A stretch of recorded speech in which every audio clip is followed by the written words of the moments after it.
Good day. Could you introduce yourself? Hello, Ma'am and Sir. I am Regina Balance Navarro. Currently live in Bangantalinga, Iba, Zambales. Okay, so why do you want to work in Hong Kong? I want to work in Hong Kong to support my kids in their future. How many children do you have? I have 3 kids, ages 16 years old, 14 years old, and 12 years old. Okay, who sustain the needs of your family? My parents and me, also my sisters, because she work also in United Arab Emirates. Okay, and are you married?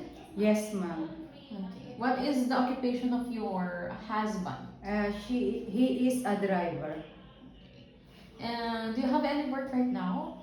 No, ma'am, I don't have. Can you tell me your work experience in Middle East? Yeah, I work in United Arab Emirates. I work 7 years there. I take care the kids, 2 kids, ages 7 and 9. And then if the kids go in the school, I do the other chores like cleaning the house, washing the dishes, wash the clothes and ironing the clothes. And then after that, I take care the kids in the school and take her back in the house. Okay.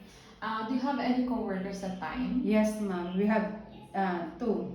So how did you share and divide the work? Yes, ma'am. We are divided in So work. how did you share and divide the work? The other lady, she cook, and the other lady, she um, take care also the kids with me, and we do also cleaning together. Oh, so how did you share and divide the cleaning? Yeah, she clean the upper part of the house and I clean the lower part of the house. So how big is their house that you clean? They have only 2-story house. They have three rooms and 5 toilets. Okay.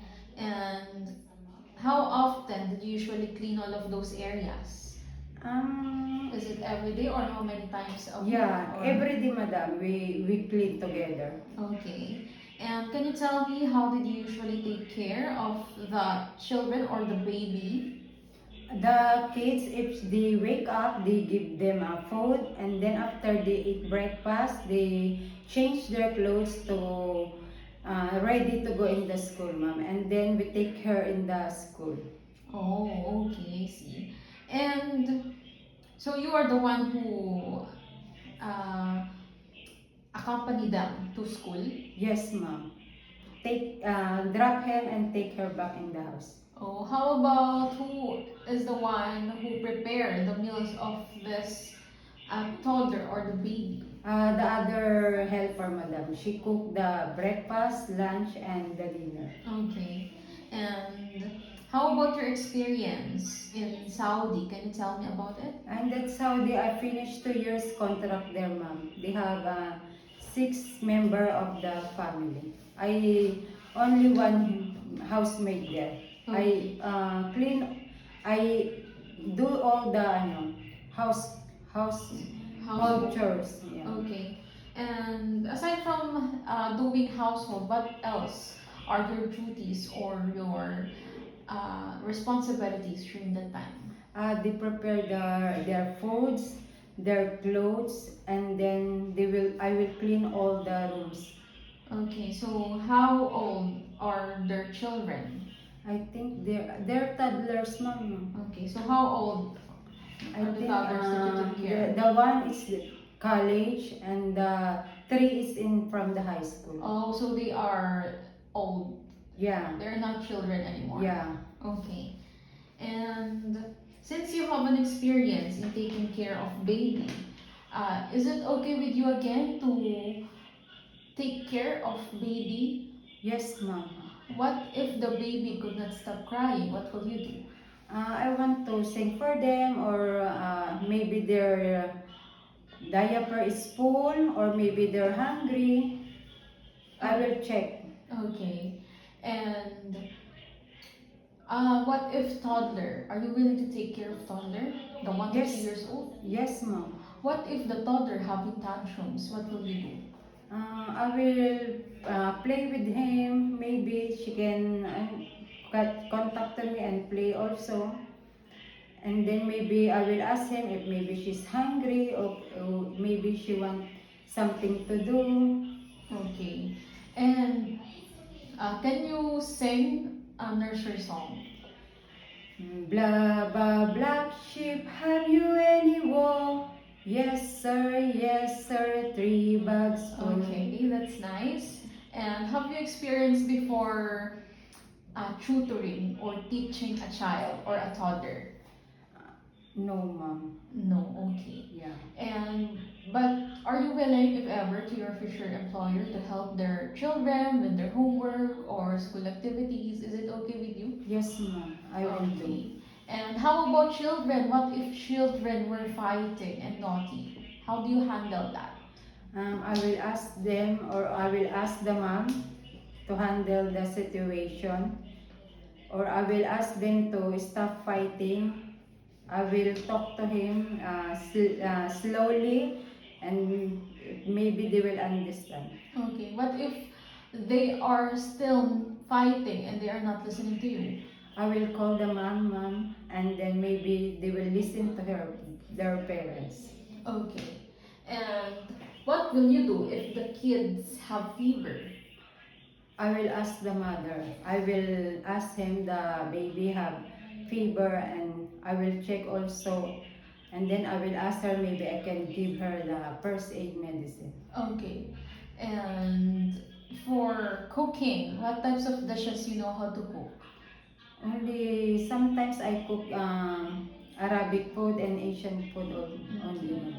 And are you a fast learner of cooking? Yes, ma'am. I love cooking also. Okay. So, does your cooking taste good? Yes, ma'am. What if your employer asks you to cook Chinese dishes? Do you have any idea where should start with? No, ma'am. But I will try to watch in the YouTube so I have idea how to cook their food. Okay, so do you think that your employer would love your cooking? I think so, madam. I will try my best to cook the best food for them. Oh, okay, see. And can you describe yourself? Can you give characteristics that you think the employer would hire you? Yeah, because I am a hardworking person. Also, I love the kids and I love my work. That's why I want to hire me because I want to give my best to my work. Okay. And what will you do if the employer criticizes your work? I will do my best, madam, to prove them that I'm the one that they need to. Okay, but are you going to argue with your employer? No, ma'am, because they're my employer.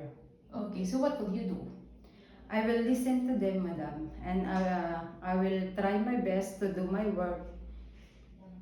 I will listen to them. I will ask them at what they want to do, or if I have something to Mistakes. learn, yeah. Okay. And then if they want something to learn more about for them culture also Okay. and their food also, madam. Okay. Do you have any skills that you think that your employer should know so that they would hire you, or they would have interest to hire you? I love kids also, madam, because I have more patience with the kids, and then I love to take care also the kids, ma'am. Okay. Okay, that's all. Yes, ma'am. Thank you. Okay, and for the last questions, do you have any message that you want to send to your future employer? To my future employer, I'm Regina Balance, willing to work for you and love your kids, and I will do my best to prove my skills and knowledge to work with you. Okay, that's all. Yes, ma'am. Okay, thank you. Thank you, ma'am.